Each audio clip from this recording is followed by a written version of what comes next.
Hello and welcome to chapter 2. I hope you all are doing good. I hope you all have a copy of the text by now. Today I'll be talking about chapter 2. I hope you've made time to read chapter 2. You're working on the assignment. This week I'm going to put up exam number 1, and exam 1 is going to include the materials we've covered in chapter 1 and in week 2. Exam 1 will not be due this week. I'll give you time to have that done. I'm going to put exam 1 up by the end of tomorrow, Thursday, and then you would have about a week to get that submitted. Today I'm going to talk about chapter 2. And in chapter 2, we are covering food and society. Food and society, food and identity, fitting in and standing out. I don't know. I hope you all are enjoying this text as much as I am. I've read some of the assignments already, and I'm liking what I see. But keep working on this. If you have any questions, please do not hesitate to let me know. I will very well willing to help you through this. So let's talk about food and society. I have to. Tab is not working. Good. So food and identity. Food signals both exclusion and inclusion through association of food and national, regional, racial, ethnic, social class, and gender identities. This is the core of chapter number 2. That food shows what you eat, how you eat it, how you displays a regional identity, a national inclination, a racial, ethnic identity, a social class, a gender preference. What you eat, how you eat it, how much of it you eat, has a lot. Can talk a lot about your identity, your ethnic identity, your racial identity, your national identity, your social class, your gender. That is what chapter 2 is all about. What you eat has a lot to say about you. So maintaining culinary distinction sustains a group's identity and fosters a sense of personal belonging. You see, the text talks about Vegemite, which is a brown vitamin-rich paste made from brewer's yeast, and that is popular in Australia. It goes on, the writer of the text goes on to talk about how much Australians identify with Vegemite. It's like you can't be Australian and not eat Vegemite. Have you ever, any of you ever tried Vegemite? I haven't, but it is something that just signals I am Australian. It's so when you talk about Vegemite, there are other things, culinary stuff you can use to, for example, Nigerians, and there is Nigerian jollof rice, which is just, you see, there is no self-respecting Nigerian that would not say Nigerian jollof is their favorite. On the other hand, there is Ghanaian jollof rice, which is very different from Nigerian jollof. And we are currently having this battle between Nigerians and Ghanaians on which is better, Nigerian jollof or Ghanaian jollof. But Vegemite, very important because it shows identity. And I know there are many things that you consume that goes to signal your racial, ethnic identity, your regional identity, your national identity, your social class, and or gender identity. So the text talks about, again, talks about identity works. What foods we eat, how, when we eat the food, how Why, how we prepare the food, how we serve the food, how we consume the food. All this goes to talk about you as, as an individual. Not everybody eats the same thing the same way. In the movie, I asked you all to watch that of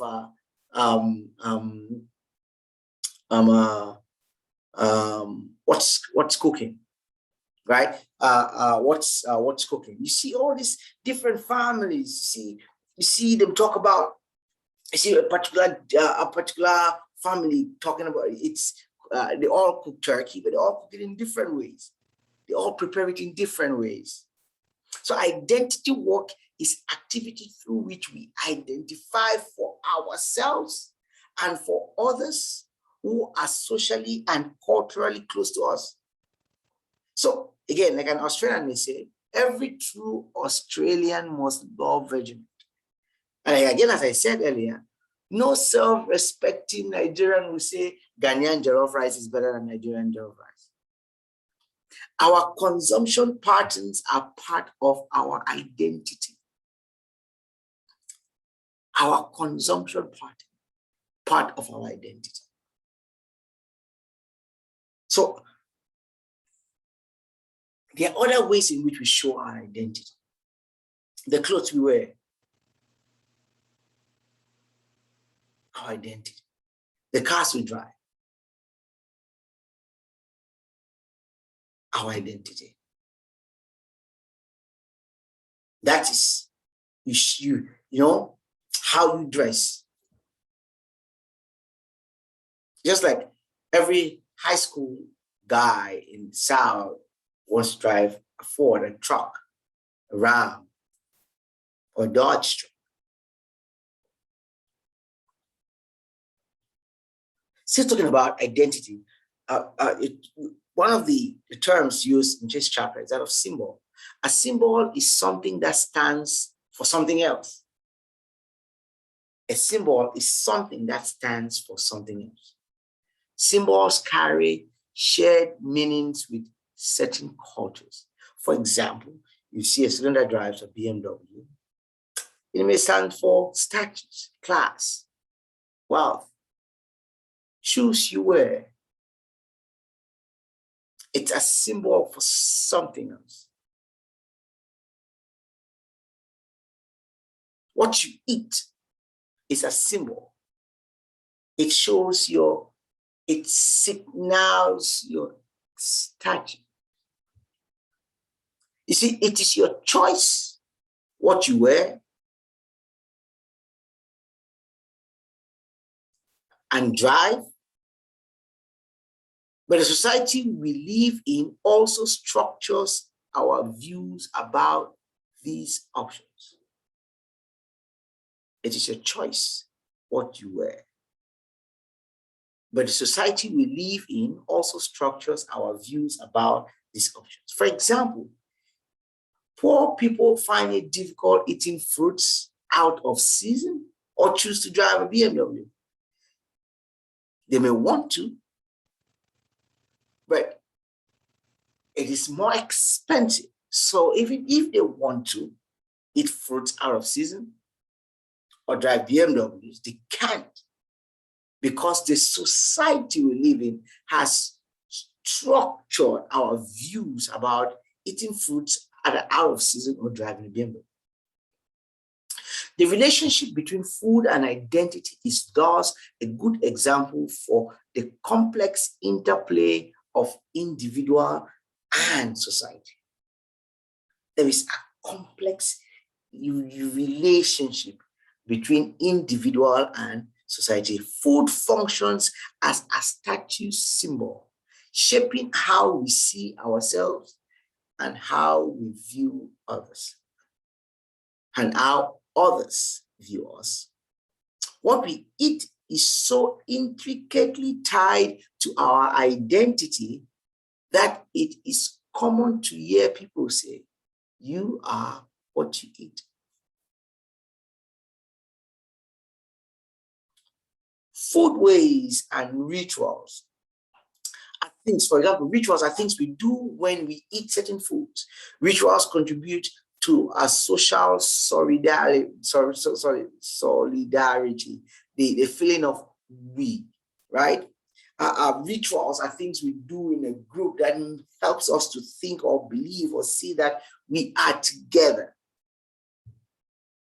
Rituals maintain group cohesion, group identity, and group values. Food unites. What we eat shows we are together. When we eat, what we eat shows we are together.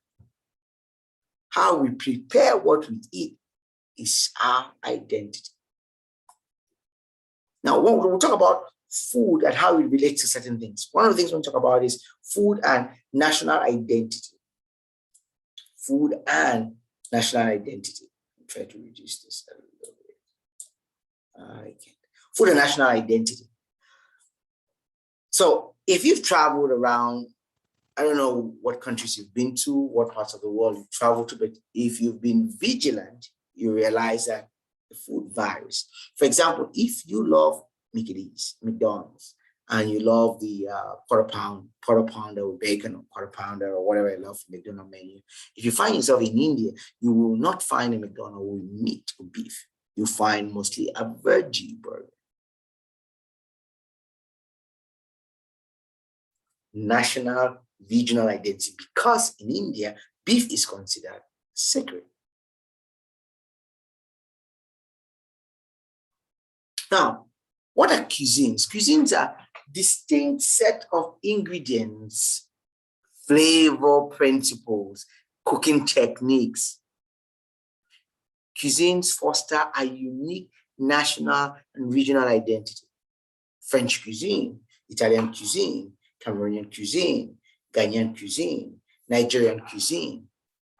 Distinct set of ingredients, flavor principles, cooking techniques, cooking techniques, cooking techniques. For example, your text talked about the Szechuan style of food from Western China.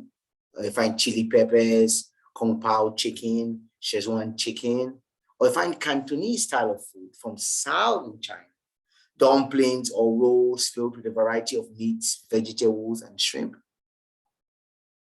Different types of food. So there are several reasons why these cuisines vary from one place to another. You say several reasons why you find different cuisines in different parts of the world. And the very first one is agriculture is different. The climate different, the geography different, and so agriculture is different. What is grown, what is planted, what's available to grow, different. Ethnicity different. Religion different. Social values different. So ethnic, religious, and social values are different. They perceive things and food and the environment differently. Structural differences also affect food. Economics, different. What is available, what is not available. What's available to be bought or to be what is available, what is sold, all those things affect the cuisine. The political system, different. Political system affects the economic system, affects what can be imported, what can be exported, what can be grown in some places. All these affect regional identity.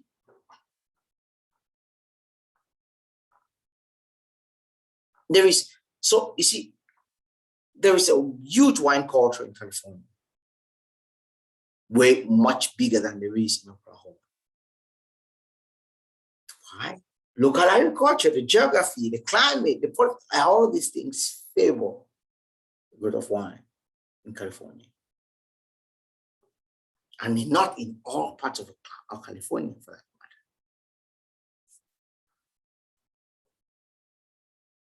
Let's talk about some examples your text brings up.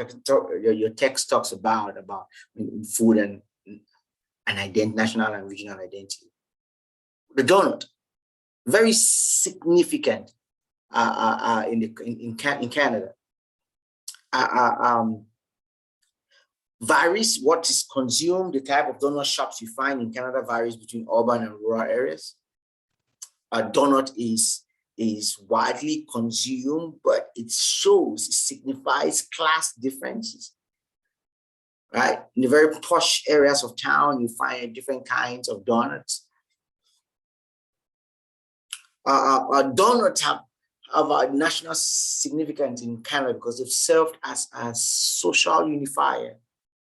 So constitutional differences between French and English Canada, post-industrial class differences. All these have taken place in Canada, but there has been one major thing that has kept Canadians together: donuts. Donut shops in Canada are equivalent to the English pub or to the bars in the United States, a place where everyone can go to. Donut shops are considered third places. Third places are different from first places, which are usually home, second places, work or offices. Donut shops, third places.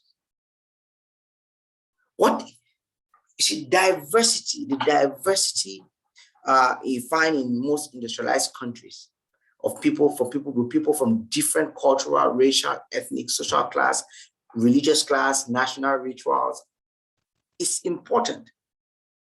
This diversity is important, and because such diversity exists in metropolitan places, it is important for these places to have a factor, something that generates a feeling of social cohesion.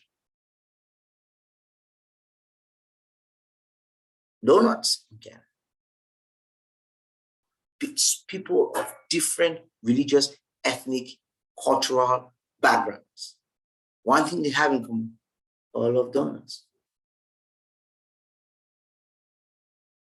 Cohesion is important. Talking about cohesion.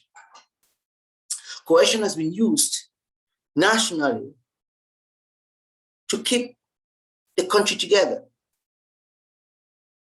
Because to seek cohesion, it is possible, it is common to find everybody, people in a particular country, in a particular geographic region, having the same ritual, the same food ritual on certain national holidays.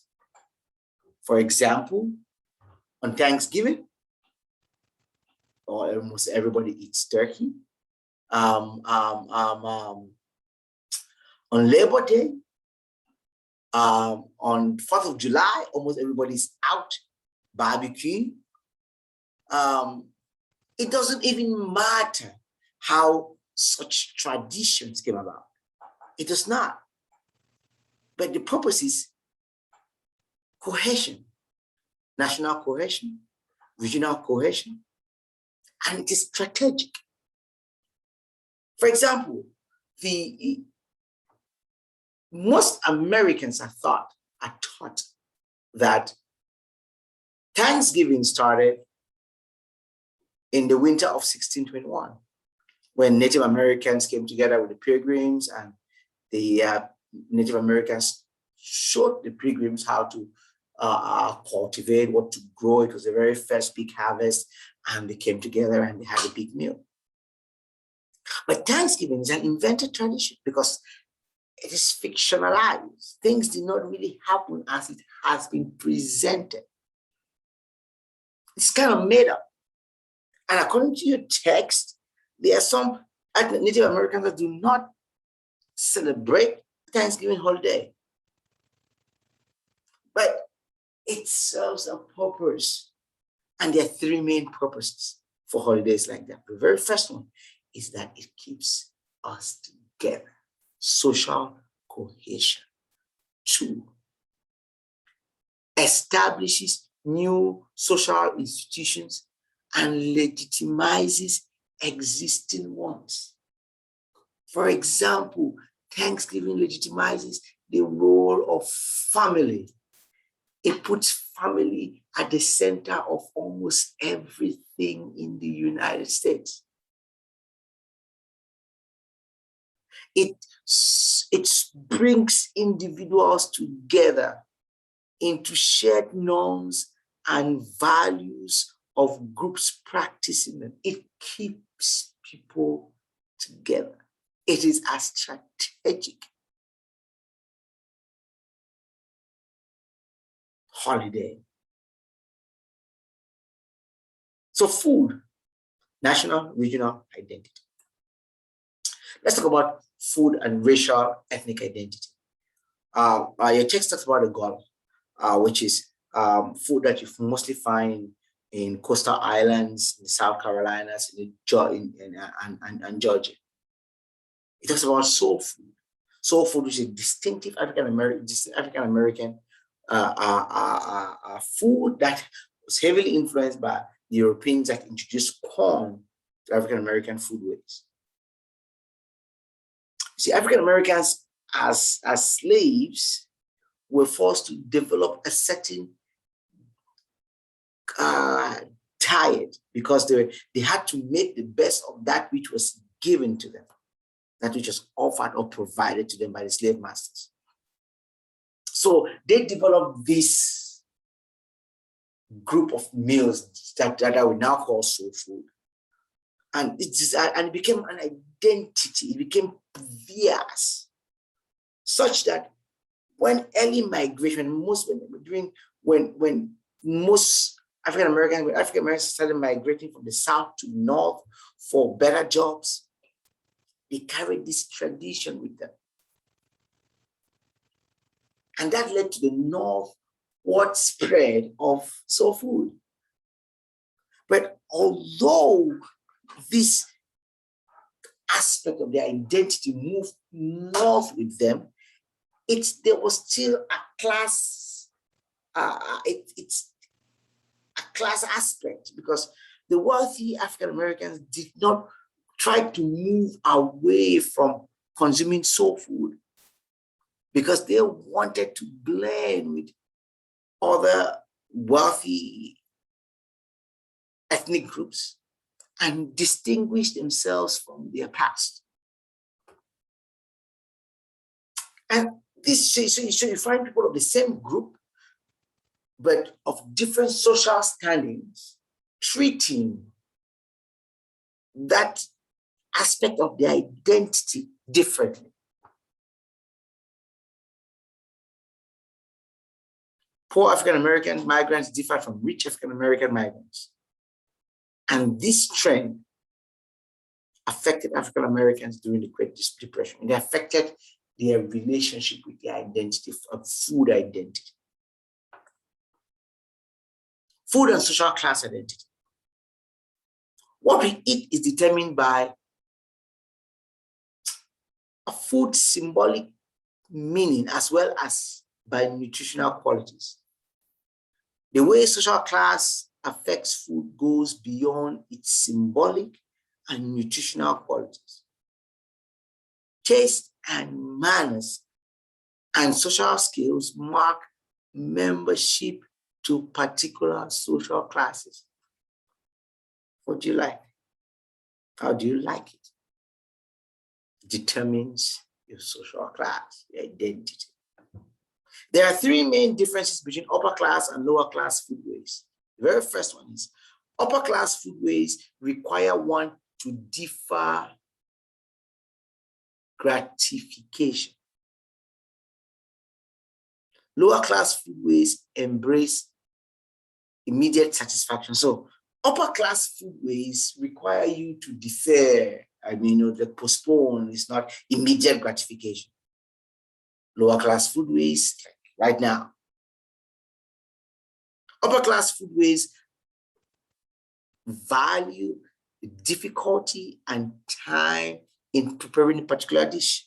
See, all these chefs take time in preparing unique or their signature dishes. But middle class and lower class dishes, we value simple and quick fast food. Upper class cultures prioritize form. How does it look? How is it made? Properly? while the working class strongly influence which one a person finds accessible and enjoyable. Upper class prefers form, lower class prefers function. Upper class prioritizes the form, while working class strongly influence which one a person finds accessible or enjoyable. There are a few things I'll change on our slides before putting this up. As the economy puts people in different circles, these groups shape people's access to cultural capital. Think The Princess Diaries. Some of you watched it. Young, poor, not very poor, middle class American student realizes she's princess or queen. She's supposed to be queen in Genoa. Then she goes there and she has to learn all these new ways of doing things. And then there is Richard Gere and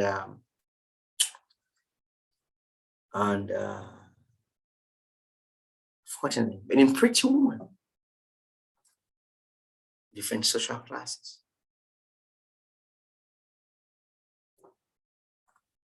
Food and gender identity. So food affects social, ethnic, national, and even gender identity.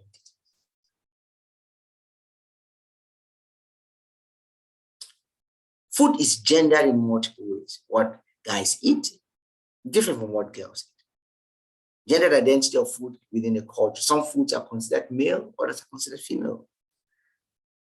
Hunting, grilling. Men and women have different relationships with food. Women have a greater concern with food and weight. Men have increased their share of housework, but women are still very much in the lead in terms of time spent in producing food. Feeding work is planning and provisioning meals as well as preparing and serving them. Who does the most of that? Women. Men have participated in feeding work, but in ways that have maintained gender distinction, not disrupted them. For example, a man hunts fish, bring it back, and expect the woman to do the cooking, fillet the fish, prepare the meal, serve the meal. In the US, meat is considered to be masculine, vegetables feminine.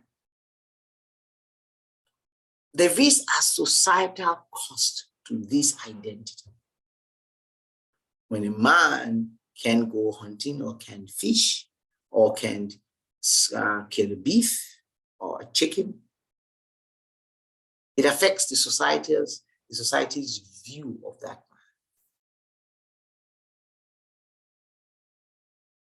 man. Men and women have usually been rewarded or penalized for conforming and or deviating from food ascribed to their respective genders. The woman that eats too much, usually shone upon, frowned upon. So this is how the food we eat is related to our identity. Now I'll put up a few, I think I have 2 more slides just to show you, talk about the important terms you need to know in this chapter. Identity work, symbol stages, what's a ritual, social solidarity, cuisine, social unifier, third places, invented traditions, emerging communities, ethnic revival, hegemonic process, neo-ethnicity, corporatization, culinary tourist, micro-marketing, feeding work, domestic outsource, culinary tourism, authenticity. Now, that brings us to the end of our class today. Please read the chapter, look at the lecture notes, watch the lecture notes, listen to download the slides, study them, and I'm going to put up the questions for the exam 1 this week. And do not hesitate to let me know if you have any questions or concerns. Thank you. I will see you guys